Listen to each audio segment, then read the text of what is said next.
Now, there are a lot of fitness trackers on the market today, from budget to mid-range to high-end to really expensive to not so expensive, feature-rich, feature-poor. There's a lot of different options out there. But if you are in the market for a top-shelf, nice-looking fitness tracker, the Amazfit GTR 2E should definitely be one that's on your radar. But before we jump into the details on this guy, if you don't know who I am, my name is JDubb, and I'm here to help you guys make a better tech buying decision. Now, if that sounds cool to you, please consider subscribing to the channel. And if you do, hit that bell notification so you don't miss any of my latest reviews. Now, with that said, let's check it out.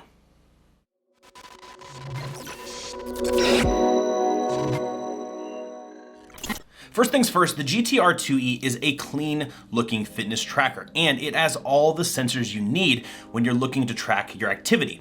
So what's not to love? Well, the band is actually one thing, but we'll get to that more in just a minute. First and foremost, this watch looks great on your wrist. It's wrist ready, I guess you could say. It has a 1.39 inch AMOLED HD screen covered in curved glass, which gives it a really high-end look. Now, the stock band is basic and not really all that impressive. In fact, the included band was one of my only frustrations with the design. While it's clean and smooth, they didn't add the little nubs on the inside of the strap holder things. And I found that they kept sliding off, and it was a constant issue. So if you're somebody like me who wants to keep that little flap extra bit of flappage secure, they didn't put the little nubs in there to keep these guys kind of in place. Even when you're doing activity, they want to slide down and release that little flap, and then you end up with this floppy guy all over the place, which is a little bit annoying. Honestly, I'm not sure how this was missed, because most other Amazfit bands have those little nubs on there, and this is not an issue whatsoever. So I would like to see that addressed maybe in future stuff, or on replacement bands. Hopefully they can add that. But at the end of the day, that was the only real thing that was kind of annoying. It's not a deal breaker, of course. This is obviously an aesthetic piece, but I did find it a little bit annoying. Now, what they've done here on this guy is they've created this new circuit design, which allows it to be a lot thinner and carry a much larger battery. In fact, the battery on this with average use can last up to 24 days. Yes, days, not hours, but 24 days, which is really, really impressive. Another really nice feature that I enjoyed thoroughly about this watch was the offline voice controls. So you can do stuff like system controls, putting it into do not disturb mode. You can start and stop activity modes. You can check your heart rate. You can open up apps on the device, all offline, making it super convenient. The one thing I will specifically specify though is if you're going to use this feature, make sure that you go in and you try and really familiarize yourself with the possible options on what you can use. It's not super intuitive. It doesn't understand like a virtual assistant does. If you say things differently or say something a different way with the same meaning, it doesn't really pick that up. It's a very specific type of voice response. So you want to make sure that you know what you're doing. So for example, stop workout.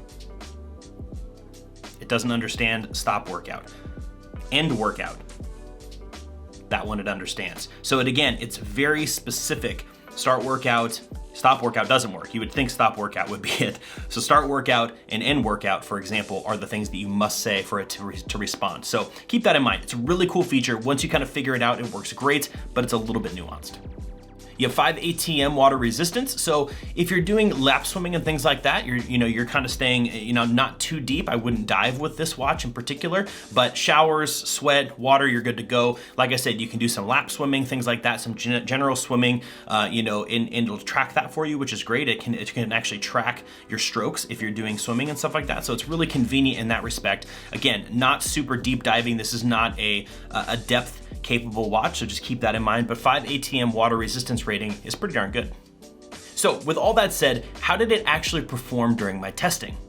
I found that the data collected for sleep, heart rate, steps, activity tracking, things like that was pretty darn accurate. And the companion Zepp app was really, really well organized. I feel like I was able to find everything I was looking for. It's very intuitive. They've done a great job with the design overall there. So at the end of the day, the tracking side of things is good to go. The other great thing, and I will say, I'm a pretty light user, right? I'm not a super active person. I'm not using the activity modes all that often. So I did some testing with being able to just wear the watch 24 hours a day and kind of just see how the battery life did. And it is true to form. They definitely have nailed the battery life. Now, I turn on always on display. That's just me. I like to have that ability. And so that definitely brings the battery draining down a little bit. When I tested it though, for the battery life, I tested it with, just kind of in standard mode, always on display turned off, and it performed as you would expect. So again, really great job on the battery life on this. And with the weight, with a battery that is capable of that long, it still doesn't feel very weight. It's a very lightweight device. And oh, just look there. There's the band, there it goes, see? So going back to that original problem that I mentioned, that is still a very clear issue. There it is. Now, at the time of making this video, the Amazfit GTR 2e is $139.99 on Amazon in the US. So that puts it as far as on a fitness tracker, right? Because this is not a full-blown smartwatch. It's not using iOS, Apple Watch, whatever they call it. I don't even know what their OS for that is called, or Wear OS, right? This isn't a full-blown smartwatch where it's gonna have apps that you can install and things like that. So this is definitely just a fitness tracker. So coming in at 139 bucks, this definitely puts it, in my opinion, kind of more in that premium side of things. But at the end of the day, design is pretty darn good, minus the strap thing. The quality is of the build. It feels like a very solid, very sleek looking device. So they definitely hit the point there. Tracking data, does a great job. Offline voice control, super nice feature, definitely something that I've really enjoyed. So at the end of the day, I think it's worth it. I think this is a $140 watch. I mean, I would be happy to spend in anywhere $150 or below. I'd say this is a great spot for that to be. It definitely feels premium, and it is in that premium area, in my opinion, from a feature standpoint. So at the end of the day, I think it's worth it, but as usual, I'm curious to hear what you guys think. If you have any questions, comments, concerns, maybe there's something I didn't cover that you want to hear more about, hit me up down in that comment section below. I love hearing from you guys down there, and I try to reply to as many comments as I possibly can. But as usual, guys, that's it for me, and I will see you in the next review.